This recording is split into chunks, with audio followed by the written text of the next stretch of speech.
முதல்ல வந்து கெமிக்கல் உரம் தான் கொடுப்போங்க.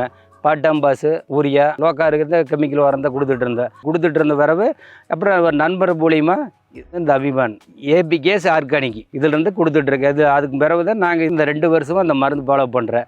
2 வருஷம் ஃபாலோ பண்ணுறது பரவாயில்ல, ரிசல்ட் நல்லா இருக்குது. அபிமான் கொடுத்து 42வது நாள் 42வது நாள் ஆர்பிஎஸ் விட்டோன்னு வருது. பூவை நல்லா எடுத்தது, பிஞ்சு நல்லா இருந்து, தண்டு ஊக்கம் நல்லா இருந்தது. இது வந்து நம்ம நட்டு 5 நாளாக கொடுத்துட்டோம்.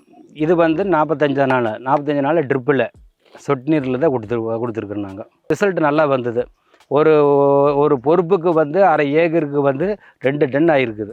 1.5 டன்னு, ரெண்டாவது வந்து ரெண்டாவது பொறுப்புக்கு 2.5 டன்னு, மூணாவது பொறுப்பு 2 டன்னாக இருக்குது. FL77 நாம் காய் பொறிச்சு முடிஞ்ச பிறகு டேங்க் 200 மில்லி ஊற்றி அடிச்சிட்டோம்னா பூவு நல்லா இருக்குது, காய் நல்லா இருக்குது, நல்லா சைனிங்கி காய் நல்லா இருக்குது.